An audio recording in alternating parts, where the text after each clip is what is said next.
Can you hear me? Great. Okay, so Baruch Hashem, we started just after Pesach, and now we're Erev Tisha B'Av, just about. So in Israel, it's Erev Tisha B'Av already. So Chasdei Hashem, we've got further than I thought we would get, to be honest. I didn't think we would get all the way to the middle of the third Perek, but Hashem loves us. He always loves us, but this is just another expression of His great love for us. So we are in the third Perek, in the second part of the seventh Mishnah. This is going to be our final one for this round. There's two different gersos about who's saying it. It's either Rabbi Shimon or Rabbi Yaakov. The gersa I have is Rabbi Shimon, so I'm going to go with that. Rabbi Shimon Omer, and then it's referring to Rabbi Shimon Bar Yochai. Hamahalech baderech, someone who's walking along the path, v'shoneh, and he's learning Torah, umafsik mi mishnato, and he pauses from his Torah learning, v'omer, and he says, Ma na'eh ilan zeh, how beautiful is this tree? Ma na'eh near zeh, how beautiful is this plowed field? Ma'ala alav hakatuv ki'ilu mitchayev b'nafsho. The pasuk considers it as if he's made his life accountable. That's the Mishnah. And there are numerous questions on this Mishnah, which pull the whole thing into question, but as always, as great as the questions are, then we have more of a clarity and the understanding of it eventually. So question number one is that in this very Perek, earlier on, let's see where it was. Mishnah Daled, Rabbi Chanina ben Chachinai Omer, Hamalech b'derech yichidi. Again, someone who's walking along, there is by himself. Mefaneli bo levatala, and his heart turns to batala. Harezem mischayev benafsho. That's pretty much the same Mishnah. It seems like very similar, at least. So, what is the difference in these two Mishnahs? Let's just pick out the nuances of seeing what the difference is. In Mishnah Daled, earlier on in this same Perek, it said he was mafneli bo levatala. He turned his heart to batala. That sounds a little more severe there. He intentionally turned his heart to batala. Whereas our Mishnah says he's doing a positive thing in theory. He's looking and appreciating the beauty of the tree. He's looking and appreciating the beauty of the plowed field. So that's one difference, perhaps. Another difference is just what the accusation is. In the early Mishnah, it says Hareze mitchayev benafsho. He is accountable, and our Mishnah says it's ki'ilu. It's ki'ilu he's mitchayev benafsho. It's as if he's mitchayev. So we have to get an understanding. So question number one is, what is the difference in this Mishnah and that last Mishnah? And we pointed out two nuances to notice differences, but like they always say, it's not enough to have a chiluk. You have to understand the svara behind the chiluk. So very nice, we found a difference, but what is the depth behind the difference? That's one question. Another question is, it says, Ma'aleh alav hakatuv ki'ilu mitchayev benafsho. Which pasuk? I mean, normally when it brings in Pirkei Avos, the pasuk considers it, then it will bring whichever pasuk it's referring to. Like, for example, the next Mishnah. In the next Mishnah it says, Ma'aleh alav hakatuv ki'ilu mitchayev benafsho shene'emar rak hishomer lecha u'shmor nafshecha me'od. Right? It brings directly the pasuk immediately afterwards. But in this Mishnah, it just says, we apply to him the pasuk, but it doesn't say what the pasuk is. So which pasuk exactly is it referring to? That's question number two. And question number three is, it gives two examples. Now, if it would just give one example, then I would be more comfortable saying that it's lav dafka, just an example. But once it gives two examples, then it sounds like there's something specific about them. So it says the two examples of a tree and of a plowed field. That's the things that he's noticing.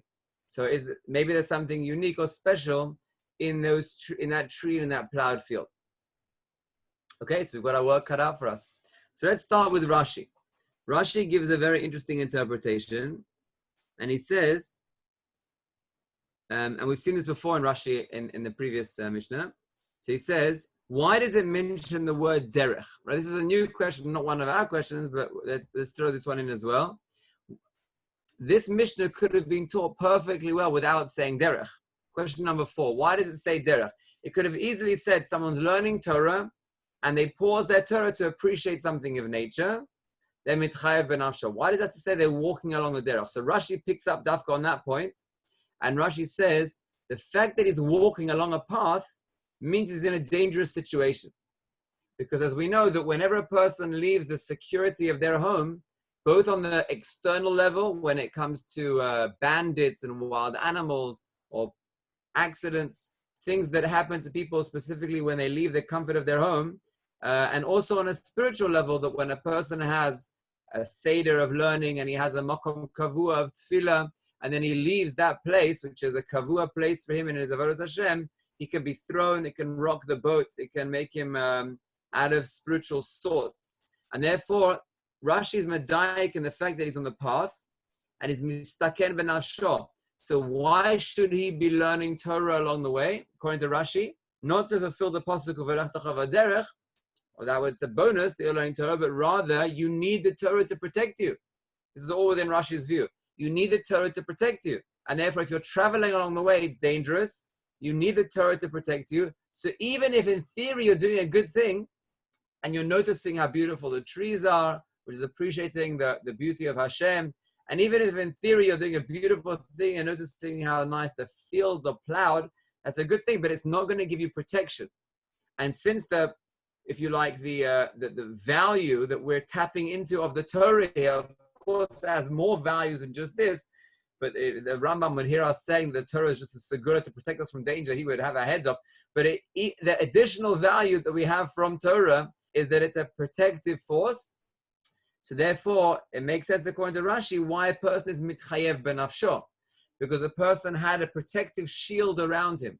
HaKadosh Baruch Hu was looking out for you when you're learning Torah and you go into a dangerous place. And therefore, if a person stops learning, even to do a good thing, even to notice beauty of the nature, they're putting themselves in danger. And therefore, a person should continue to learn Torah while they travel in order to ensure they have a continued protection above them, amongst them. That's all within Rashi's interpretation. That's a whole unit. That's Rashi. I want to give another interpretation, and this I'm going to read just a couple of words inside because his words are very beautiful. But I want to preempt it with an idea, and then we're going to read the Chassid Yavitz inside. I like this Chassid Yavitz tremendously. So, one could say that our mission in this world, one of our missions, is to form a relationship with HaKadosh Baruch Hu. Right? But potentially this is our most important relationship we have here in this world. The Ramchal writes that we come down into this world for three things. One is to fulfill mitzvahs. The third is to pass tests, nisyanot, challenges that Hashem gives us. And the middle one is avodat Hashem, he calls it. And avodat Hashem here, we're going to use it in our context of avodat Hashem means building your relationship with Hashem. How do you do that? How do you form a kesher with Hashem? How do you feel love with Hashem? How do you feel mora shamayim? How does one develop that? So the words of the Rambam are very famous. The way that a person develops love of Hashem is through nature. A person looks out at nature, they see the wonders of creation, and just like Avraham Avinu, who looked at nature and saw the wonders of creation and came to a recognition there must be a boreh, so too we can follow that path throughout our lives, and we can always, and sometimes it's not something you choose to do, you stand there and you see this beautiful sunset over the sea, and you feel your breath taken away. Rav Shimon Schwab used to call that Ziv HaShechina. That's what he called it. You look at a beautiful sunset, and you see the beauty of HaKadosh Baruch Hu in this world, Ziv HaShechina. You see that beauty, obviously you're attributing it back to HaKadosh Baruch Hu. Once you notice it and you attribute it back to Hashem, there's a beauty in that which enables you to connect to Hashem. That's a very beautiful thing. That's a way of connecting to Hashem. That's one level. Now, what do you get by noticing Hashem through nature? You do get that you have a recognition the world is not random. There's a plan to the world. There's a master plan to the world. And that the one who made this master plan wants the world to be pleasant for us, and he gave us all our needs and he takes care of us. That's what you get when you look at Hashem through nature.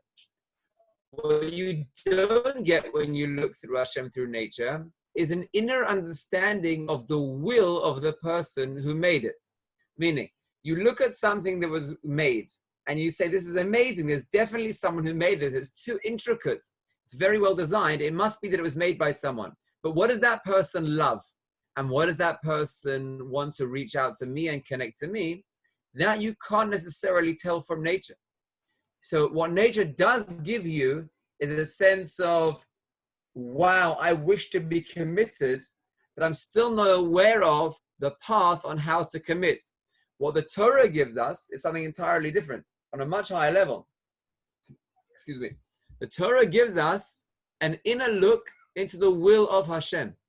The Torah gives us Hashem's way of thinking.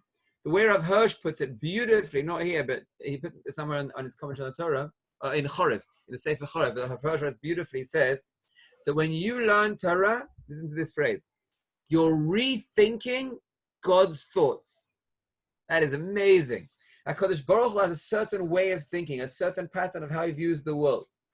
And when you learn his Torah, you are forming your mind by rethinking the thoughts that Hashem thinks, that are able to tune into the way of Hashem. You can't get that from nature. When you look at nature, you're able to be aware of the fact there is a Borei.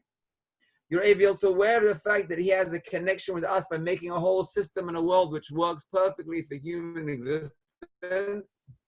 But what exactly does he want from me? How do I connect to him? How do I develop a love relationship with him? I have no idea. It's hard to tell. One could come to many false conclusions by looking just at nature without the guidance of Torah. One could look at cheetahs and lions and they could say, oh, the way of the world is for the stronger to go and kill the weaker. You could come up with many, many things through nature if you're only using nature as your guide.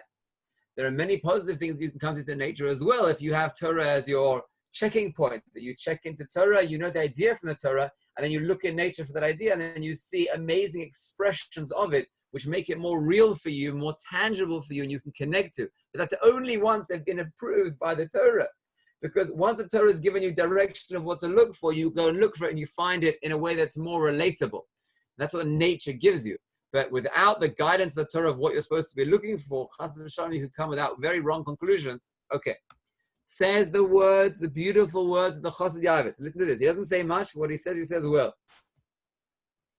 He says, Af al pi shemitoch kach yavo lesaper b'shivcho shel HaKadosh Baruch Hu. Right, so you can see which question he was bothered by. He was saying, what's wrong with looking at a tree? We're not talking about like the last Mishnah, where someone who was mefaneh libo levatala.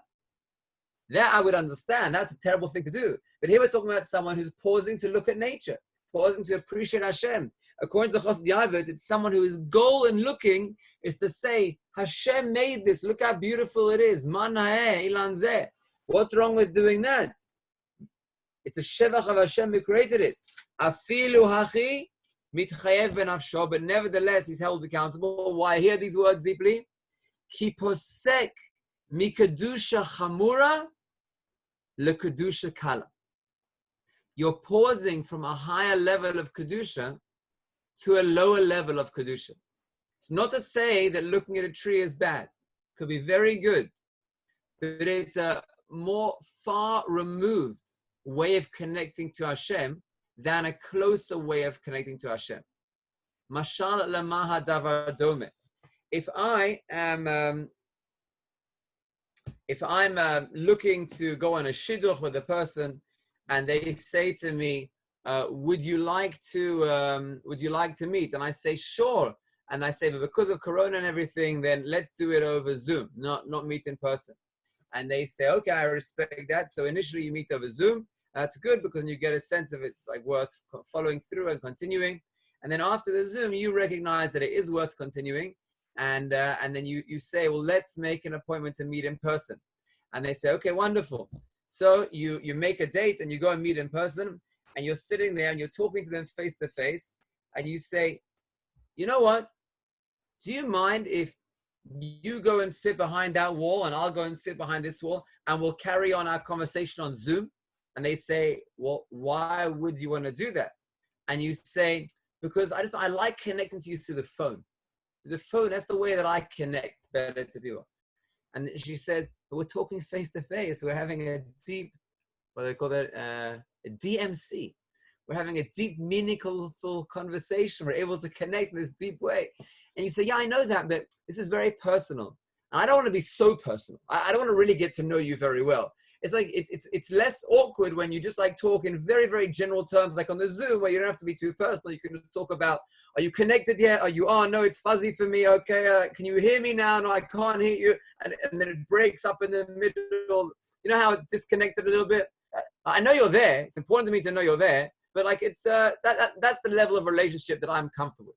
So that would be very offensive, right? So the words of the Chassid Yavitz are, you're going down from Kedusha Chamura to Kedusha Kala. You have a way of relating to Hashem where you go inside his mind to the ability that he gives us to connect to him. You have an understanding of the inner workings of HaKadosh Baruch Hu. You can see how much he loves you, how much he cares for you. You can see how he thinks about you. You can understand his will and how to express his will in the world. And you say, yeah, but I want to be on a very general, wow, there must be a God. There must be a God. That's a much lower level of connection. I told the same story here once before, but I'll tell it now because it's relevant. Much briefer though. When I was a Madrich on Eish Torah, the second year I didn't want to go back. And the reason I didn't want to go back was exactly this point. Because when you reach a more intimate connection and you feel that when you learn Torah, you're relating to Hashem, and then you go back to a conversation of, does God exist, doesn't exist? On the tzad that he exists, then how come bad things happen to good people?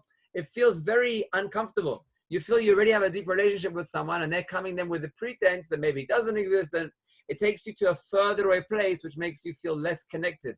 You don't want to do that. So therefore, if a person is in the middle of learning, that means you're having a deep relationship with Hashem, a deep, meaningful conversation. You're tapping in to Hashem's way of thinking if you're learning properly. I mean, there are ways of learning where you just learn and you get frustrated and you don't think yourself authentically. I can't say this point enough. I think I've said it in every second share all the way through the year.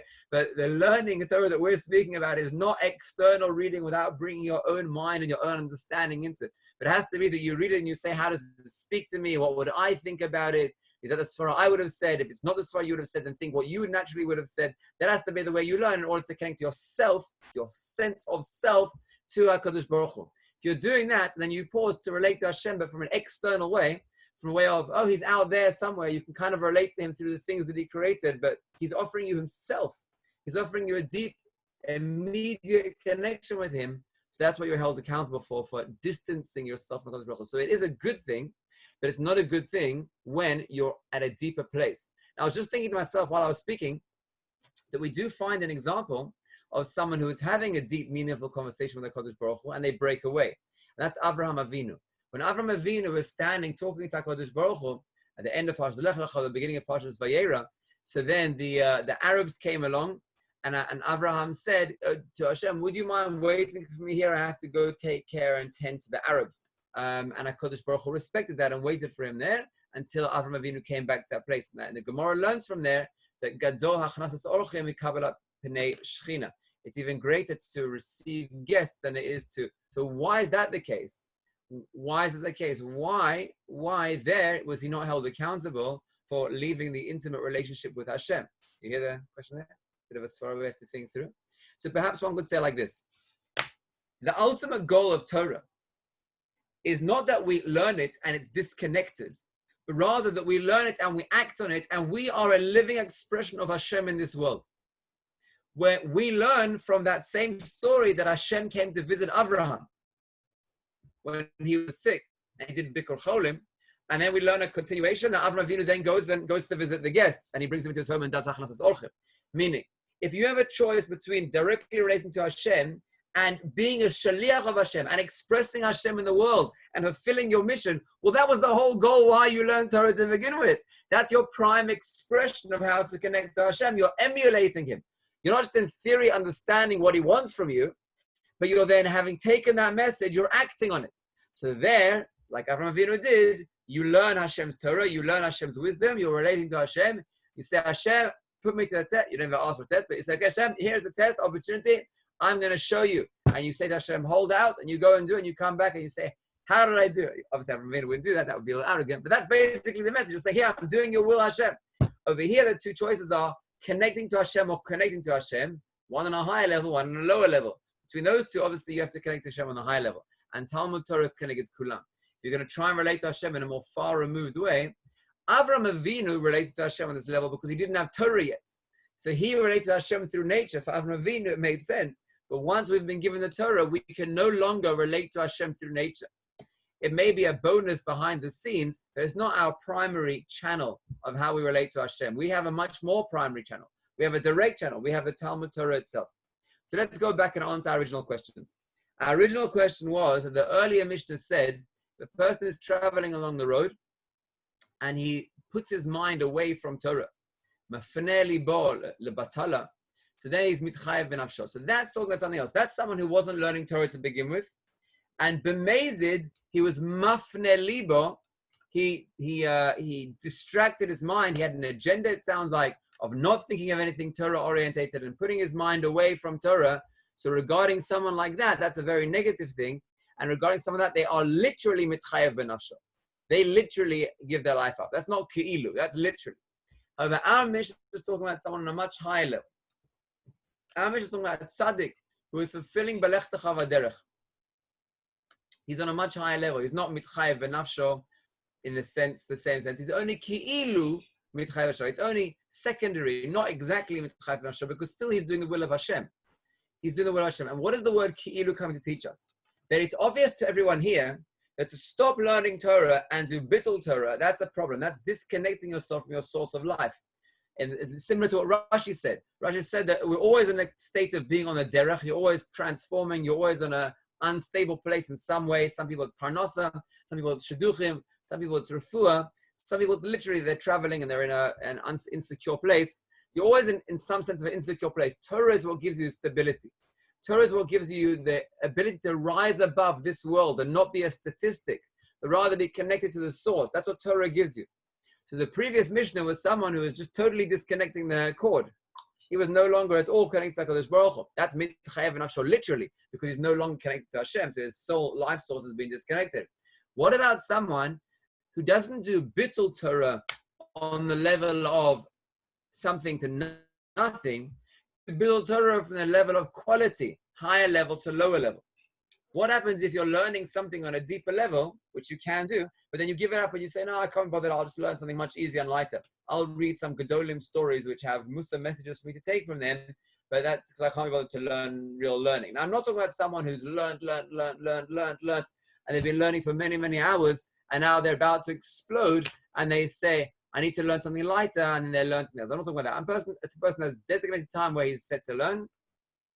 And instead of doing real learning, by opening his Gemara up, he then says, yeah, I'd rather read some, a Mishpacha magazine sometimes quotes rabbis, and that's like kind of like Talmud Torah, so I'll read that. So that's what the Chassid Yavitz is saying. That's going from a Kedusha Chamura to a Kedusha Kala. That's also Ki'ilu Mitchayev benafsho. You're not actually disconnecting yourself from Hashem because you still are showing the will to learn Torah. You're still looking at nature and seeing the beautiful nature that Hashem created.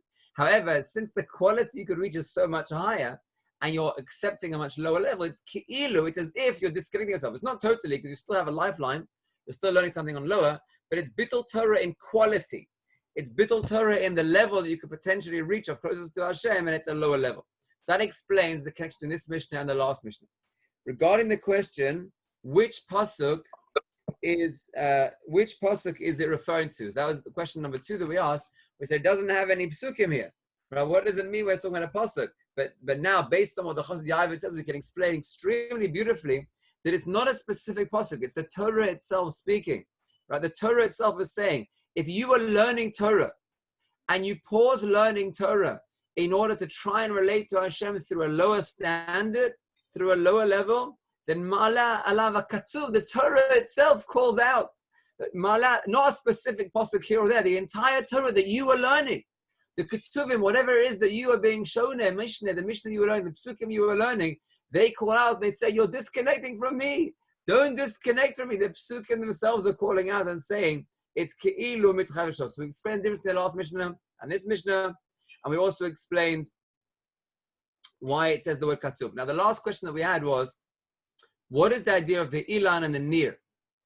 What is the idea of the Ilan and the Nir? I looked in different Meforshim. I didn't see anything that really deeply spoke to me. The Maharal didn't mention it. The Davidson didn't mention it. The Rabbeinu Yonah didn't mention it. Rashi didn't mention it.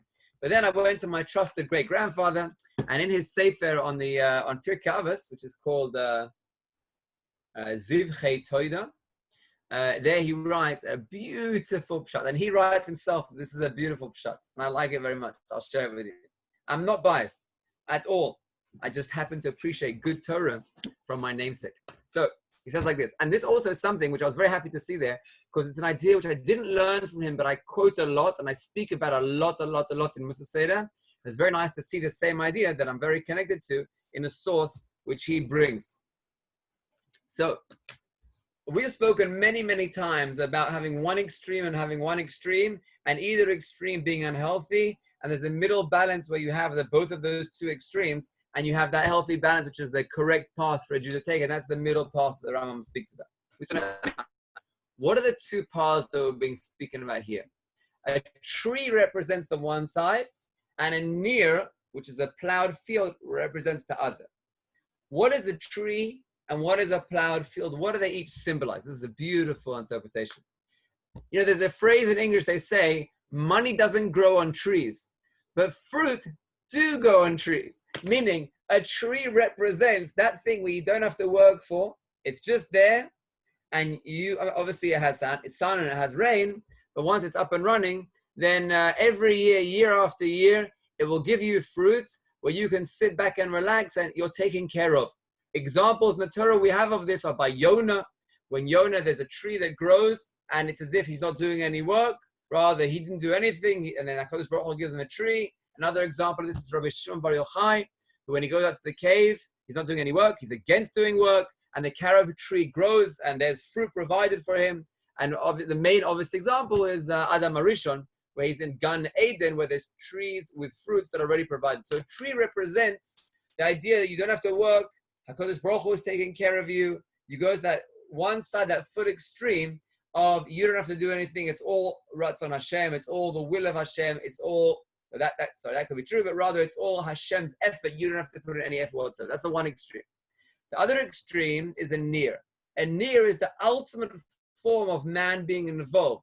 It's a ready plowed field, meaning you've already put water on the field, you've already turned over the soil, you've already made all the rows, and now it's ready for the planting. It's man's ultimate involvement in the land. You've removed all the stones, it's ready for your usage. It's as if you're saying, we have to be involved, we have to take control, we have to overtake everything.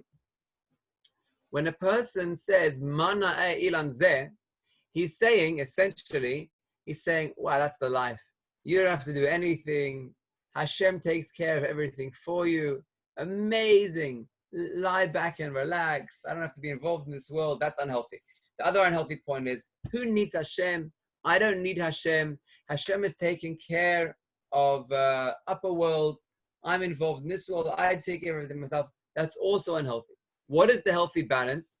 The pasuk says, "Betach b'Hashem v'aseh tov." That's one pasuk. Betach b'Hashem v'aseh tov. You have to find that balance between Betach b'Hashem, you're trusting in Hashem, and v'aseh tov. That's the balance you have. Now listen to this. This is the beautiful part. This person has the balance. He has the right balance because he's saying both phrases. He's saying, if someone stops and he looks at and he says, Mana ve'omer, Mana ilan zeh, Mana nir zeh, this is the perfect person. He's not on one extreme. He's not on the other extreme. He's able to appreciate the tree and say, that's an amazing form. He's able to appreciate hard work and say, that's the perfect form. It's a beautiful form. He's able to say, Betach b'Hashem ve'aseh tov. So what's missing? Why is it a problem?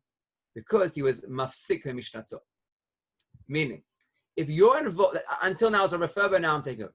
If you're involved in the world and you learn Torah and your expression in this world of being involved in the world is a natural outflow of all of your learning, and you have the balance in this world, and you see that as a form of your avodat Hashem, that's an extension of your learning. You see that as an extension of your learning, then even your involvement of the world is connected to that higher form. But if you say, no, I'm going to work now, and you disconnect from your Torah learning, then, isn't this chiddush, even if you have the right balance, even if you have a healthy attitude, where you trust in Hashem the right amount, as well as working the right amount, you have that attitude, you're still mitchayev benafsho. Why? Someone will come to you and say, I'm well-rounded, I'm good balanced, I trust in Hashem, and I work the right amount. What's the problem there? Well, the problem is, mafsik, why did you pause? Why did you work? You know what the phrase says?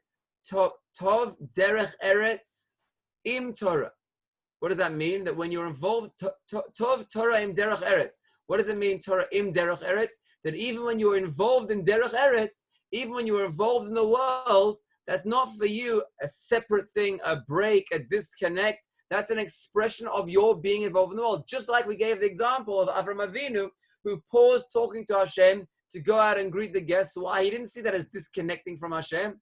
He saw that as this is his way of fulfilling the will of Hashem. So that the way you read it then is the following. If someone's walking along the world, on their path, and they're learning Torah, and he says, I have to take care of my business, my parnasa, and therefore he stops his learning. He says, okay, that good, I gave you I did my hour daf yomi in the morning, very well done. And then he goes off, even if he has a healthy balance, even if he's mana ilanze, mana nirze, and he has that full healthy balance, it's still mitchayev benafsho. And again, it's only keilu, because everything he's doing is correct. Everything he's doing is right, it's healthy, it's a good thing. So therefore, it's not mitchayev benafsho, because he's working for it, he's supporting, he's got a healthy attitude of bitachon and ishtadlus, but it's keilu because he's disconnecting that from the Torah. However, if a person will be involved in the world and he doesn't see that as a b'di'evet, that he had to leave the Torah to go out to work, and now he is not involved in Avodat Hashem anymore, but rather he's only working now and it's a problem, but rather he sees that as an expression, he never really stopped learning. If this is a way of him fulfilling his, he still learns and he works, and that's all part of his Avodat Hashem, then he's still connected to the source. Ashrechem. I enjoyed these shiurim together immensely. I was saying to my wife that I don't know if there would be such an opportunity that I would have naturally had to learn Pirkei Avos at this level. I listened to some of the shiurim of my old Rebbe, Rabbi Shochatovich, which I never would have had time to do that. I've wanted to do Rabbeinu Yonah and Chassid Yavitz, both of them, and Maharal, Bechlal. Where would I have had time to sit down and read these Meforshim? There are so many insights, there is so much depth. Not everything that I shared with you is what I read. In my notes, I have more than what I shared. I just tried to share what made most sense as a flow. And I feel that learning Musar on a daily basis, as well as the mila of all this understanding of this knowledge that we've got over here, like, okay, I can quote this good word and that good word. I can personally testify about myself. There have been situations that have happened to me over the last couple of months where I credit the learning of Musar, Pirkei Avos, but Musar in general, to the being able to make choices that I feel were more founded in Ratzon Hashem, because I was full of thoughts of avodah. I was full of thoughts of how to do the will of Hashem, learning Torah, being yashar. Those mindsets were so imbued after spending hours a day reading and then sharing, that it made, for me personally, I hope it was for everybody else as well, but for me personally, it was in aligning. When Rabbi Yisrael Saranta said that a person has to learn a half an hour of Musar a day just to be Jewish, I really understood what, I could feel that. I mean, it's not like Musar is a bonus, it's a cherry, it's a mila. When you're put to test in the world, when you have different life challenges that come your way, the fact that you learned something in the Gemara many months ago won't necessarily help you right now with the immediate challenge that you have. When you're learning Musar on a daily basis, then you have an immediate source to drop on for any challenges or decisions that you have to make. It could be small decisions like, should I learn another few minutes? Or it could be big decisions like, should I not lie on the form, but I'll just won't tick that box, which isn't really lying, and no one will ever know. And then you have all this world of Musar behind you, and you recognize and identify yourself as a Torah-oriented Jew. I believe that can only be through a person daily. If a person misses a day, I don't think he'll lose it, but it has to be a constant thing that a person is involved in, of being omek in Musar, not just reading Musar externally, like we spoke about learning Torah external way, but rather be thinking and applying back to himself and thinking of mashalim for himself. And that enables a person just to be yashar and to fulfill the basic will of Hashem.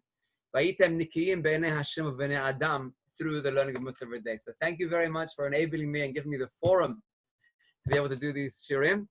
It's my hope and my great hope that I will continue them in some form, somehow, after Ben Azmanim. I'm not sure how that will go. I'm going to first see when the new guys come and helping them settle in and being with them. If I can then incorporate it in, I would be very, very happy to. If not, then I'm going to give primacy to enabling the new guys who come in to be settled in yeshiva. So have a meaningful Tisha B'Av. Have an uplifting and inspiring and Torah-connected Ben Azmanim. And if anyone wants to reach out to me personally, I'm still available all the time. You're welcome to have a one-to-one. Otherwise, I look forward to reconnecting on Rosh Chodesh Elul.